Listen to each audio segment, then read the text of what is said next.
Alors encore une primitive de fonction circulaire. Alors je vais juste préciser la définition de la fonction séquente. Donc c'est simplement l'inverse de la fonction cosinus. Donc je vais réécrire l'intégrande avec les fonctions circulaires usuelles qu'on manipule en France. Donc ici, on va récupérer a priori le rapport de tangente sur cosinus x à la puissance 4 sur 4 facteurs de... enfin, plus 1 sur cosinus x à la puissance 4. Quand on simplifie cette expression, il y a deux facteurs cosinus x à la puissance 4 qui vont s'éliminer. Il va donc juste nous rester 4 cosinus de x à la puissance 4 plus 1, donc au dénominateur. Donc pour calculer les primitives de cette fonction, je vais me placer sur un intervalle où la fonction tangente est continue. Je vais simplement me placer sur l'intervalle moins pi sur 2, pi sur 2, et je vais calculer les primitives de notre fonction sur cet intervalle. Donc pour calculer ces primitives, je vais donner un nom à l'une de mes primitives. Je vais juste faire dépendre une borne de x, puisque l'autre va juste m'apporter une constante, donc je ne vais pas l'écrire dans le calcul. Et donc ce que je dois calculer, c'est cette intégrale-là, donc où je récupère ici 4 cosinus de t à la puissance 4 plus 1 dt. Alors, pour calculer cette intégrale, je vais effectuer un changement de variable. Je vais poser u va être égal à tangente de t, qui est bien une fonction strictement croissante de classe C1, sur l'intervalle moins pi sur 2, pi sur 2. Je sais que la dérivée de l'expression u par rapport à t va me donner une expression que je peux exprimer à l'aide de la fonction cosinus au carré, fonction qui apparaît ici directement sous l'intégrale. Donc avant de faire ce changement de variable, je vais un petit peu réécrire cette intégrande de manière à faire apparaître tous les éléments me permettant de faire ce changement de variable simplement. Donc le terme en tangente, alors lui j'ai intérêt à le laisser tel quel. Et par contre au dénominateur, je vais factoriser cosinus carré pour faire apparaître mon élément différentiel. Cosinus de t sur le cosinus de t au carré. Donc là, on va récupérer 4 cosinus de t au carré plus 1 sur cosinus de t au carré.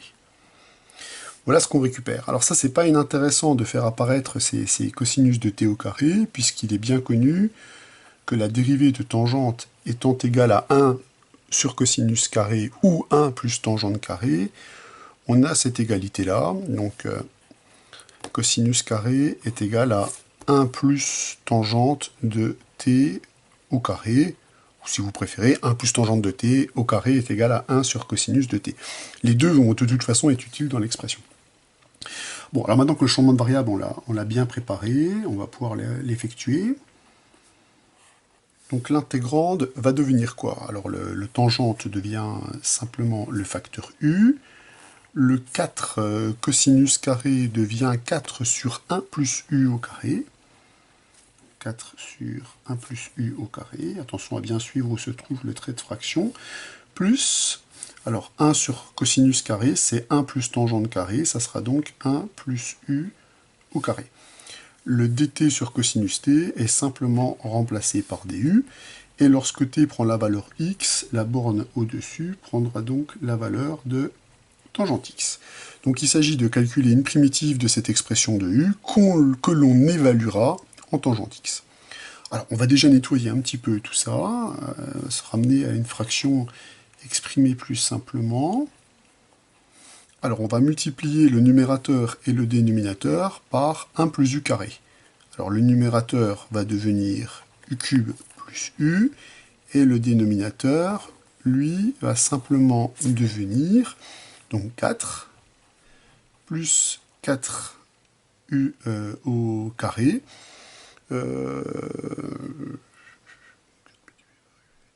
Donc il va devenir simplement 4 facteurs de 1 plus u au carré.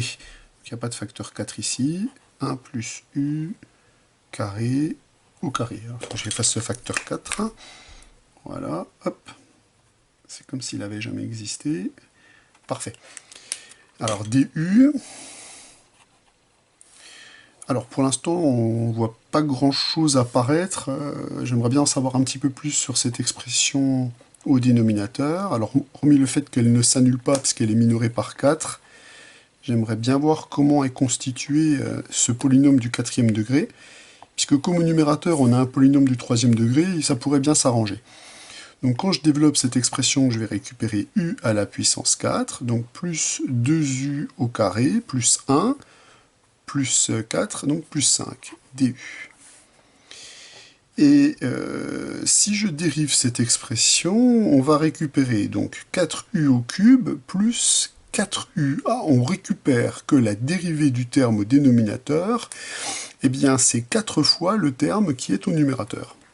Alors ça c'est plutôt une bonne nouvelle, parce qu'on va pouvoir faire une intégration directe. Donc je vais faire apparaître le facteur 4 de façon artificielle qui me manque pour pouvoir intégrer cela directement. Et en multipliant par 4, donc je m'aperçois maintenant que le terme au numérateur, c'est exactement la dérivée du terme qui est au dénominateur. Et que par conséquent, cette expression, on va pouvoir l'intégrer en ln de valeur absolue de la fonction qui est au numérateur, que l'on évalue en tangente. Donc, tangente x à la puissance 4, plus 2 tangente x au carré, plus 5. Alors on a déjà vu que cette expression, c'est l'expression qui est ici, elle était minorée par 4, donc elle était à valeur positive. Donc on va pouvoir supprimer les valeurs absolues. Et pour obtenir quelque chose de plus joli, on va simplement constater que l'expression qui est ici, je peux l'écrire plutôt sous cette forme-là, ce qui est quand même plus sympathique. Donc on va récupérer, donc sans les valeurs absolues, je l'ai dit. Donc ici on va récupérer simplement l'expression de 1 plus tangente de x au carré, le tout au carré, plus 4. Voilà ce qu'on récupère en redéveloppant. Et 1 plus tangente carré, si ça me fait le plaisir, je peux l'écrire comme 1 sur cosinus au carré. Donc on va pouvoir exprimer ma primitive exactement en fonction de la fonction qu'on a définie ici, la fonction séquente. Donc je vais récupérer au final que f de x va être égal à 1 quart de ln de, entre parenthèses, donc je vais mettre le 4 en premier, et là, donc j'ai dit que c'était la fonction séquente à la puissance 4. Alors comme on cherche une primitive de cette fonction, une fois qu'on s'est débarrassé de tous les symboles intégrales, il ne faut pas oublier de rajouter une constante d'intégration, où cette constante d'intégration appartient à R. Donc voilà, on vient de calculer sur l'intervalle moins pi sur 2,